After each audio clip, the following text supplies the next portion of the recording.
Hi guys. So now we'll look at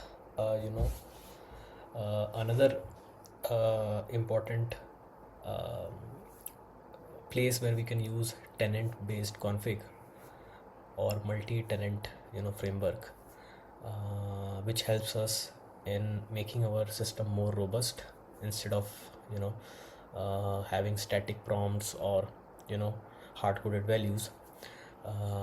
We are trying to make it more tenant focused, right? So uh, uh, so we'll talk about how we can use the configs which the tenants have provided, tenant based configs, to make our prompts also more dynamic. Okay, so we'll consider the compliance step here in this video, and we'll see how we can use some of the configs which we have in the config json to help make our prompt more dynamic with respect to those configs, and in turn helping us in making the complex the making the compliance more robust, because now you will be able to play around with those configs in the prompt, right? So without you know wasting time, let me so I've shared the screen. This is where we left off.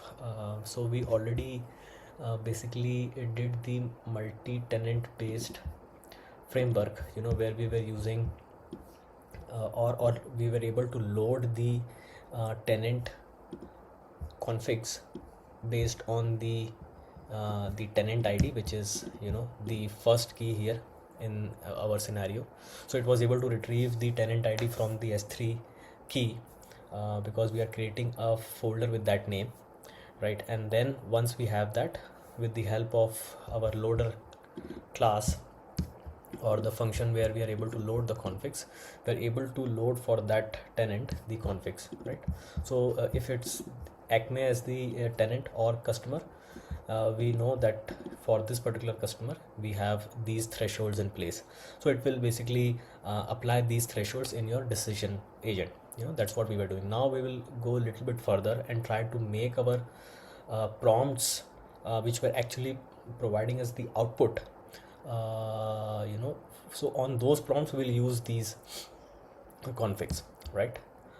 So what will happen is that the answers which we are getting from our AI models would be more accurate, I would say, and would be more rich, and specific to that config. So the major attributes which I want to talk here are, let's say if the client provides you the region, right? Because many a times, uh,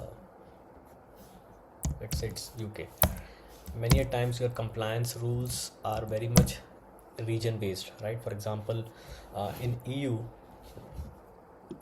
European Union, you have GDPR as your data privacy compliance framework being followed, right? um, and for America it is little bit different, right? Similarly, based on the industry also, the configs may vary. So we want to add these attributes somehow in the prompt, so that we the answers which the model retrieves are based on these attributes. So let's say industry is health, for example, healthcare, because healthcare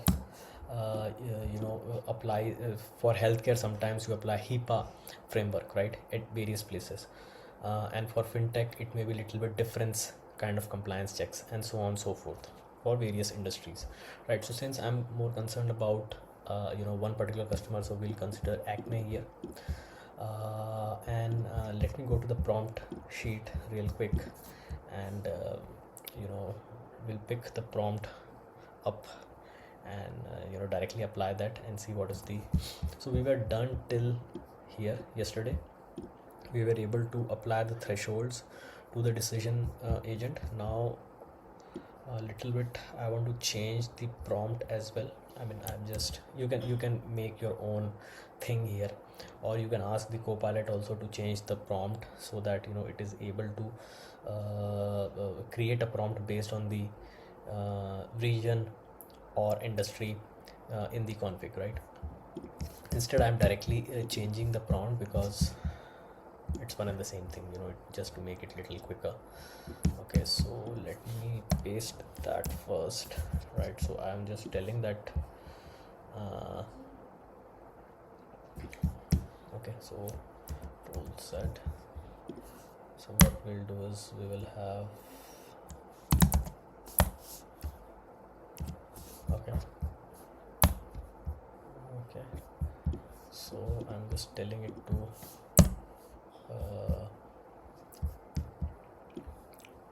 extract the region and industry from the config, or basically put that region which got extracted. So region will get extracted before we come to this function. Okay, so once you have the region with you and industry with you, you are putting that region and industry in the prompt. Okay, that's what we are trying to do here in this scenario. So obviously with region and industry being known, your model should behave little differently based on that prompt, right?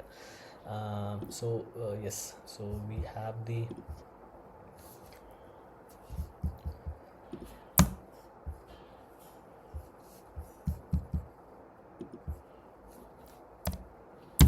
change in prompt. I have done the change in prompt. Okay, it looks good. Now we also have to tell it to extract from the config.json. okay,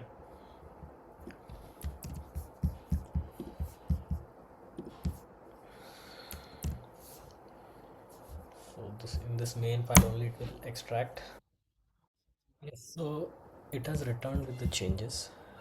Let me show you the changes. So so this is where these are the functions it is using from the utility functions we created, right? And if you go to the prompt, it is now using the region and contract ID. It is retrieving from the config in the prompt, right? So we will check by printing the prompt as well, once we try to trigger the compliance agent or Lambda. Okay, so region which we have given is EU and the industry was healthcare, right? So let's see if we are able to get those two attributes, right? So what I'll do is, what I've done is I have put the trigger compliance file here in the scripts only. I'll quickly trigger that file, and inside that file let me show you the event. So we are taking acme. What that function will do is it will try to extract acme from this particular value. Okay, because that is the customer ID or tenant ID, right? And it is also having the extracted text, right? Ultimately extracted text obviously comes from your ingestion Lambda. Okay, so let me trigger this file,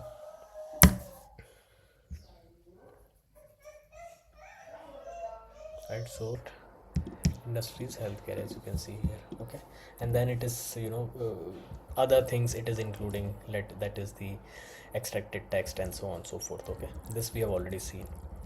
Okay, so we have basically the extracted region and industry being there in the prompt, which means we were able to make the prompt based on those attributes, which is a very useful scenario, I would say. So yes, this is what I wanted to basically cover in this video. And by the way, all other things remain the same. Only thing is now you would need to basically refer to the agents.zip because your extraction requires agents reference to be available for it to basically use these two functions, right? So that is something which will change. I'll make this change and deploy this to the AWS cloud, and other things would remain the same. Nothing changes, only the prompt has become a better one, I would say. It is moving specific to the tenant we are talking about, or the customer we are talking about, so that gives you an edge when you are doing, or when the system is basically doing the compliance checks, right? Hope this was informative, and if at all you are looking to deploy production grade agentic solutions, you can have a quick call with us, and we'll see if we can try to help you, and we can work together. So yes, until next time, this is Romit signing off for this particular video. See you in the next one. Thank